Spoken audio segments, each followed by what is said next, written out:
wobbling on truck 14 here, so we got it jacked up off the ground, and you guys can see for yourself what's going on here.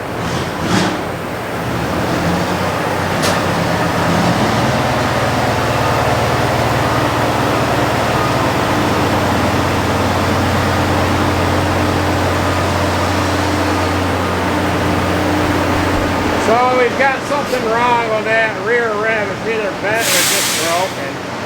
So we'll have to get that wheel off in there and see what the heck is going on with it. Alright, so we ended up having to replace both rims. The tire that was on the crappy broke out rim. That tire was wore out. So that tire's there, and then this rim here is garbage too, so we got a new rim here, and we've got a tire already mounted on a rim there. So we're getting down on rims now. Gonna have to get some on Monday. Oh, that tire must be just cold enough that she don't want to pop there, Kerr. So let's get this ring, get this lined up best we can and get her welded. We got a little bit of material missing. Just got to figure out whereabouts it goes and get her welded up. We got a spot right here to weld, around there, and then another spot right here, and then it's come apart right there a little bit by the valve stem. So we just got to clean it up. We'll get her welded, and then we'll have that for swapping out on Monday or Tuesday here. So that ought to work pretty good. And then this one is chafed up here a little bit. We'll just have to put a little JB weld on there or something to smooth it all out to get this built back up. So what do you think? Weld that and just grind it down? Yeah. Put a good weld on it. Yeah, JB weld might not work that great, but we could probably fill this all in with weld and then grind it all down. I think it'll be all right. I don't know. Shouldn't take much, you know. So there's a lot of life left in there, you know. I mean, the other side's good. I mean, look at the other side. You wouldn't even know the difference. So, all right. So we got Nate on the other side over here. He's got a valve stem problem, and he's going to swap out a tire as well. Yeah, he's all back together here. So I gave him a new tire. You got a new rim there too, or that a used rim? That's a used rim. Alright, so we're putting a closed shoulder on him on the inside, and an open shoulder on the outside. He feels he can get more traction that way. And probably better for high-speed corners. Yeah. Because this has got the Canadian spread on the walking beams here, so it'll do better with that open shoulder on the inside. So, well, we'll get these guys ready to roll here. We'll have to torque these and get the boys out on the road here. Got some tires to put on here. Got to get to that here sometime. Don't know when, but we got to get to it. Alright, it is the following day here now. It is Sunday morning, and we did as much work to the potting or tear disc as we could do. They're just, everybody's out of parts. Nobody stocks any parts for them damn things. So Tim ended up having a blowout on the lift axle of the red Diller trailer. He blew this out yesterday afternoon. We changed him out in a hurry. We actually put the wheel that came off of Nate's truck on there. I just had to put a valve stem in it, and I gave Nate a different wheel and tire to put on there so that he can get going. And then this tire here is the tire from the truck that blew out the front steer tire on Travis the other day. But what had happened to that truck was the front end was out of alignment. We had a tie rod that we changed a week before, which I didn't video it, and I didn't have the tie rod adjusted quite right, and the truck was actually towed in, and it wore out both front tires. So that tire was good in the morning. It just wore out in a hurry on them, and we've got that front end all situated now. So we're working on 7730 right now. We're putting duals on it. We spread fertilizer with it, so we're going to start maybe spreading nitrogen on wheat here tomorrow. The ground is pretty well good and froze now, and I don't know if we'll get on be able to get on things tomorrow with the conditions the way they are today or not. But let's step inside the shop here and we'll get the duals on this 7730. I think I'm going to have the guys wax it today too, and get that ready to go on the fertilizer spreader. The other thing I'm working on here is these front weights. I ended up putting a full stack of them on this tractor. It did have 8 on here, these 8 here, and then I put 14 more on. These were weights that we had, and then I've got a bunch of weights left over right there too, but for whatever reason a couple of them sat up a little higher and I don't know why. So I ran the wire wheel over these. I ended up taking them all off. I cleaned the dirt out from in between them, and we're getting ready to throw some paint on these here now. So we're gonna get the duals on the 7730 and get some paint on these weights. And then this tractor that the weights are on, I got to get some duals on this here too. So let's get on to the duals on this 7730. So this tractor does need a little bit of a wax job.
We've got the second dual on there.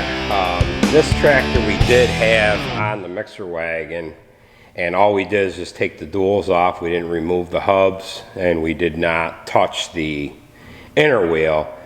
I did at one time plant corn with this tractor. We did have the wheel set in narrow for 30-inch rows. Now on that 7200, if you remember back a bunch of videos ago, before we put that tractor on the mixer wagon, we ended up taking the duals off. We removed the hubs and we moved the inner wheels out. Now we did that for 2 reasons. One, so that we knew where the end of the axle was. Now these axles here are the same length axles that are in 7200, but these wheels we didn't end up moving at all because we didn't have to, but on the 7200 with those wheels in for 30-inch rows, we're just running single tires. That tractor would have been just absolutely rough to ride in because every little bump you hit, you know, the tractor's got not much movement because of the how narrow the tires are. It just just shakes you back and forth. So that's why we did that. This is going on the fertilizer spreader. I got to put a hammer strap on it, and the boys are going to clean the cab out, wash the windows, and wax it. Now, I've been getting some comments here lately on the Milwaukee impacts, and hey, get a 3/4 inch drive, get a 1 inch drive, and I think someday I am going to buy the larger impact. We make out just fine with the 1/2 inch impact. That seems to do pretty good. They are one hell of a tool. I've had Milwaukee tools. I had them back when it wasn't cool to have Milwaukee tools. I've got stuff that dates back 20 years ago that I've still got, that I still use. We'll just walk through a collection of the stuff that we have here quick and get back on to the rest of the stuff here. So we'll just kind of show you the collection of Milwaukee tools that we have. We got a pile of impacts there, drills, cordless grinders, and we'll glance over some of the stuff that we have on the bench here.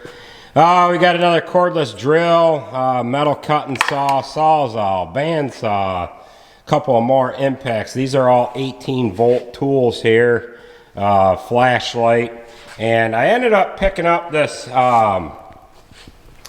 chop saw. I had to throw out the one that I had, and I have a frame built on the bench here, and then the deck of the saw ends up being level with the top plate of the bench. And then what I have is a receiver tube welded into place here so that I can take this bracket for the chop saw. I can take that off the bench, and I actually can move it over to this side of the bench that has the vise pin to it, so we can take those two tools off and move them around if we have to. This bench has got a 1 inch top on it, and we'll show you the mag drill that I have. But I got a spot cut in the bench here to where we can drill down through a piece of metal, and we set the mag drill on there. And then there's another spot right here. I can just set the mag drill down and use it to drill here. You know, lay material on the bench and drill as needed. You can see we kind of hit the bench in a couple of spots here. So, but this bench has served us well. It's got caster wheels all the way around, so we can move this bench anywhere we want. Another Milwaukee item we have is a radio. Probably one of the oldest Milwaukee tools I have is this 13 amp. What the heck is it? I think it's a 3/4 inch drill. But I've had this thing for a long time. We actually put silo motors up with that. We call that a man killer right there. You want to make sure you got a good handle on that if that happens to grab. And then we've got a couple of corded grinders here. I don't know what they are, like 7 amp or 10 amp or something like that. And then the large 7 or a 9 inch angle grinder. Now, this is one of the first cordless Milwaukee tools that they came out with, and these were kind of primitive. The batteries would only last a few minutes, and that was the old school battery operated tools there. I've actually traded in about every tool that I've had. That's the last one that I've got. This is the 18-volt Sawzall, and to be honest with you, those were primitive in design as far as the battery technology went. And about the same time I bought this 13 amp drill, I ended up buying this mag drill here. Now, I do not own a drill press, and this drill here, we stick it on the bench that's got the caster wheels on it, and then this bench here, I've got a 1 inch top welded in place right here, and I can use the drill press on this bench as well. The thickness of the bench is suitable to hold this magnet. These magnets have like a 1,700 pound straight pull on them, so once you plant that down on a thick enough piece of steel, it'll stay put. We've got kind of a lot of junk on this bench here, but if we wanted to drill like a narrow piece of metal or something, we've got enough room to lay that down. We've got enough bench space here.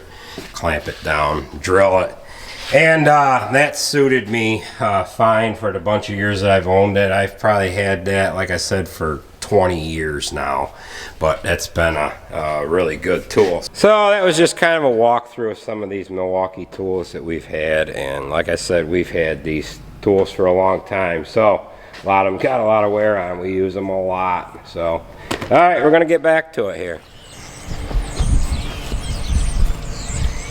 Well, here's the 7730. They've ended up getting this all waxed. I ended up putting the duals on here yesterday as well. And then they went and got the fertilizer spreader out. And we're going to get ready to spread fertilizer here. Right off. The ground is pretty well suited and fit to be able to spread fertilizer. And we've got to get nitrogen on the wheat here at some point in time. Yesterday would have been a good day to do it because the ground was froze, but the wax job on the 7730 here turned out pretty good. This tractor is a 2008 model, and it's got like 7,500 hours on it or something like that. But this has been a good tractor. We did feed cows with it this winter, and it was covered with feed and whatnot from being on the mixer wagon. And then we've got to put a new panel on here. There's a plastic panel that's it's either shaped this way or that way, but it actually, there's a panel on each side that the mounts ended up cracking and breaking on. But we should be able to get after spreading fertilizer here in the next couple days, this week anyways. But well, we're going to get into the shop here now, and we've got to work on the crawler. Crawler in the shop here. When they were running it here the other day, they noticed this, I guess you'd call it an A-arm that goes to this one wheel, which would be considered the back of the machine, is all cracked and broke out here. And we're just going to weld a piece on here, wrap it around this, and then we're going to cut a couple of pieces out and set them on top and on the bottom. We really don't need to put anything on the top because the top part is not cracked, but we don't know how much stress that has on there. However, the bottom one's cracked. So we're going to jack that up, get it in place best we can, and let me grab this phone here. Alright, so we're back from the phone call. So like I was saying, we've got to put a piece on the top and then a piece on the bottom. We're just going to jack that up, get that back into place. Now, Jaden here, he's actually taken a class at school for welding, and he ended up grinding that all down, and he doesn't know it yet or not, but we're actually going to have him weld this. So we're going to get a piece of flat stock, lay it in there, just weld around the top, and then I'll get you a piece cut for the bottom. We're going to see how good you are. So I didn't want to take all that hard work away from him. You put more work into getting stuff ready to be welded than you actually do doing the welding. So he was a little worried that I was going to steal the easy work from him, but you know what we're going to do? We're just going to toss that over to him. And if he screws it up at all, at least I'm here to fix it, right? So no, he should do all right. So we're just going to jack that up, get some pieces cut for him, and get that fixed. So other than that, we've got tires that we're actually putting on the 9410 today as well. It's kind of been a tire theme for the last, I don't know, a few days here anyway. So we've got brand new tires that we're going to put across the front of that tractor.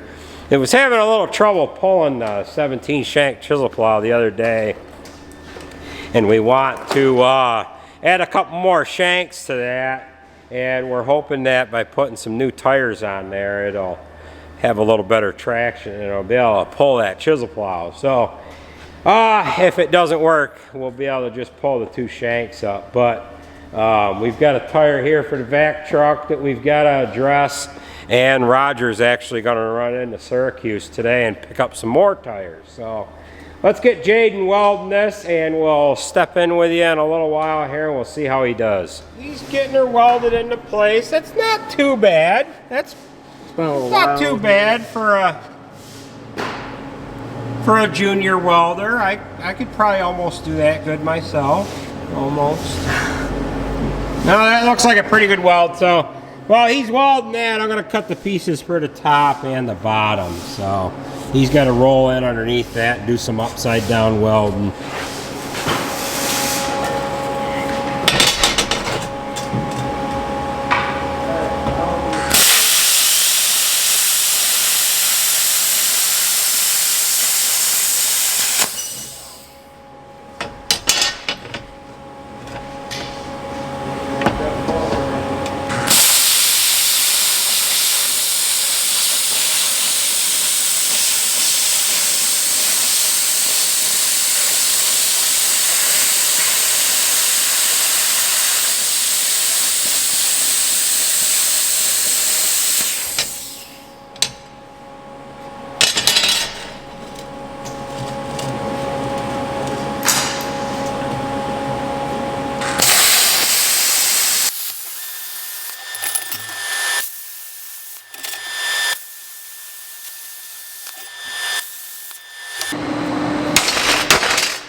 Alright, Jaden has got his piece of 2-inch flat bar welded on there. We tack welded it, and then we heated it up, formed it around the back side.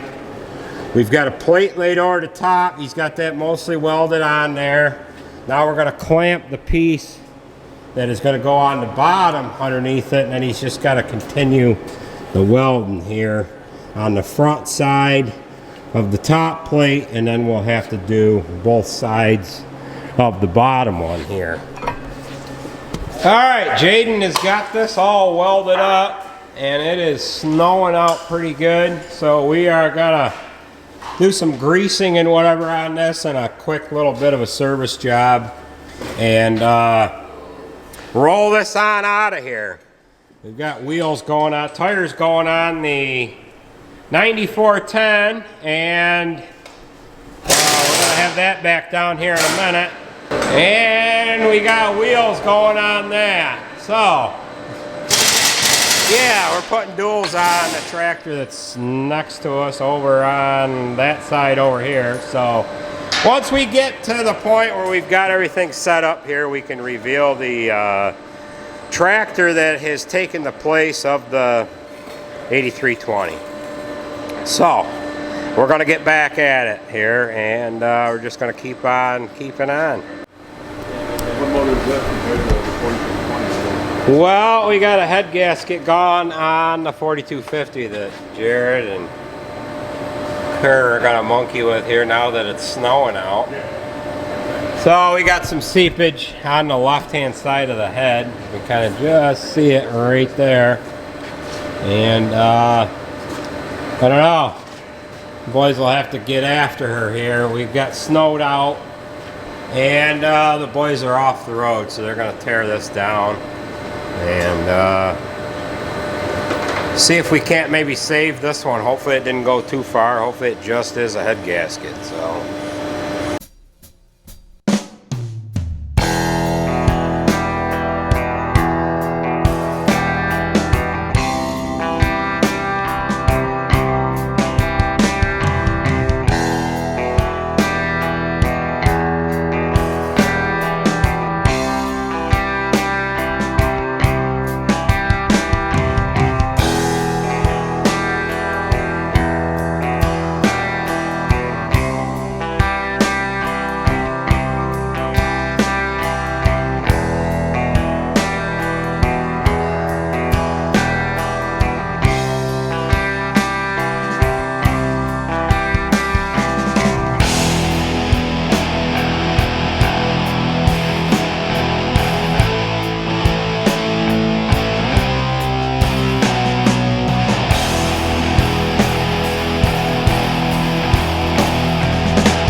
we ended up lifting the head off in there with a telehandler because the forklift's got a steering cylinder that is at the hydraulic shop getting repaired. And I don't know if I'm going to be able to get that damn steering cylinder back. With this whole Corona stuff going on here. So we've got all the parts over here in a pile. It's got the valve cover and the rockers and the push rods and whatever on his makeshift bench here. And he's just kind of looking over the top of the engine here. And it's leaking on this side. Do you see anything on that gasket? Or it had seeped through or caught in between? I don't know. So, well, we've got the head over on the bench. So we'll go over and take a peek at that here. And just got to clean some garbage out of it. Some stuff had fallen down. And then he's got to run this out to Syracuse Crank, have them replane it or whatever they do with that kind of stuff. They'll get a new gasket and get that in there. But we're going to have to send the injectors out, have them redone, and whatever other essential things that he's going to need with this. But hopefully all that we have wrong is just a head gasket. But it is what it is. So that's going to do it for this video, folks. I want to thank you for watching. Remember to leave me a thumbs up if you like these videos. Drop me a comment down below and we'll catch you at the next video.